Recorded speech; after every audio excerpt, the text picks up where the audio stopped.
We're going to talk about squatting again today. In the last video I shared, I was talking about the primary problem people run into when they are squatting, and that problem primarily is the knees going way out past the toes. Okay, so in today's video, we're going to talk about once that has been addressed and you can squat the way that you should be squatting by initiating from the hips and the knees at the same time. We're going to talk about the next problem that is the most common to see, and I would say I see this in about 90% of the clients that I've worked with over the years, and I have worked with multiple hundreds of people in the last couple of years. So it's a very rampant problem, and basically what happens when people are descending into their squats is a lot of times we will see both knees or one knee collapse together. Okay, so it might look like this if it's just a one-sided problem, or if both legs do it.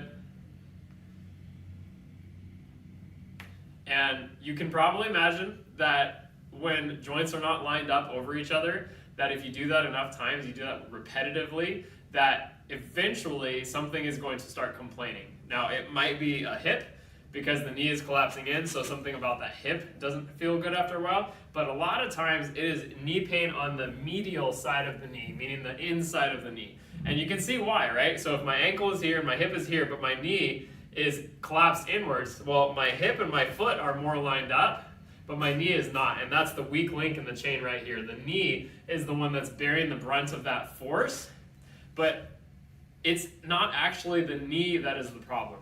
It is 100% the hip, okay? And when I say hip, there's a small muscle in your glute, okay? Your glutes are a set of three muscles. There's the minimus, the maximus, and the medius, okay? The medius is the one that controls lateral movement in the knee, okay? And you can get your gluteus medius to start working properly if you just stand here. Imagine for a second, and if you're not doing this right now and you're in a place that you can stand up and try this with me so that you can experience this for yourself. But watch what your feet do for a second, okay? If you're standing there, give yourself maybe 10 to 20 degrees of turnout. And then now what I want you to do is I want you to think of you're going to kind of corkscrew your feet into the floor, okay? We're not actually going to let the feet rotate out. They're going to stay in that same position, but it's imagine you're outwardly spiraling your feet away from each other, okay? Like you're literally screwing them into the floor, okay? As soon as you do that, what you should feel is all of a sudden there's some tension running up the sides of your thighs and you kind of feel your glutes pinched together a little bit, right? But it's more on the sides of the hips that we're feeling, okay? So go ahead and do that corkscrewing motion and imagine pushing out, okay? You're pushing across the floor.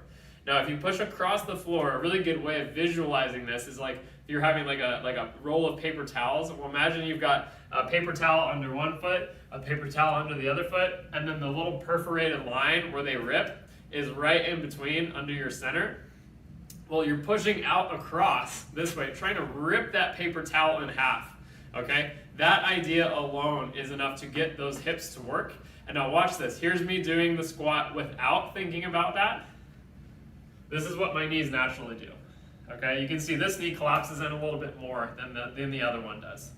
All right, now here's me when I'm actively thinking about it. I'm pushing out against the floor, ripping that paper towel in half. Look at the difference.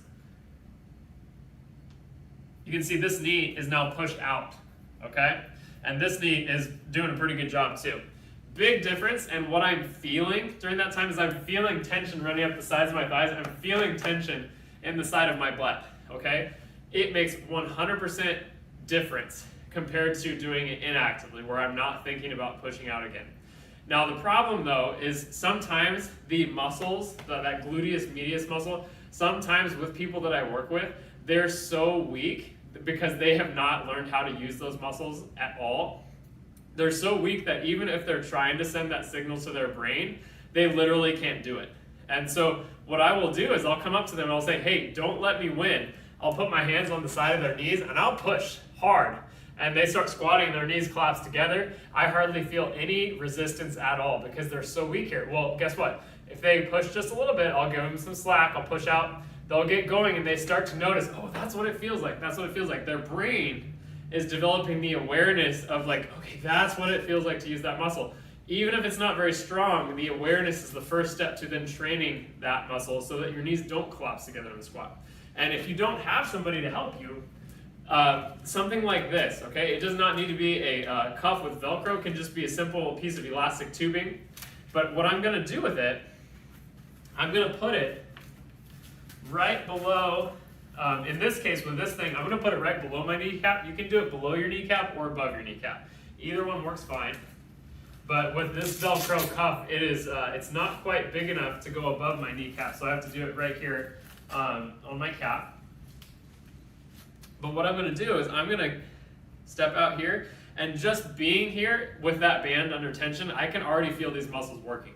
And for me to maintain that as I go down, I have to work really hard to push that band out, okay? And I can feel those muscles working while I'm doing my squat. So you look at me from the side, you can see my knees are staying over the toes, those knees are getting pushed out, and I can feel those muscles working really, really well. Now, if you have knee pain in your squats already, if you try this and you feel that knee pain start to go away, you can be pretty sure that this was the source of your problem, that it is a weak muscle in your butt that was causing that knee to not do what you want it to when you're squatting, and this 9 times out of 10 will be the root cause of the problem. And if you grab a band and you start doing your squats all the time with the band, and then remove the band after a while, and then you can start seeing, can you maintain that tension? Can you still do it actively without having the band there reminding your body to do it? And if you can, and you can still squat pain-free, well, send me a tip, because I probably saved you some visits to physical therapy, or even worse, a completely avoidable surgery due to overuse, wear and tear on that knee joint just because of poor mechanics. So anyways, I hope this video was helpful, and if it was and you found this information valuable, or you can think of somebody who might also benefit from this information, please send it along, share it with them, send it to them, let me know in the comments. I can send you a link, but whatever you do, pass the information along. I really appreciate it. Again, my name is Brett Hamilton, and thanks for watching.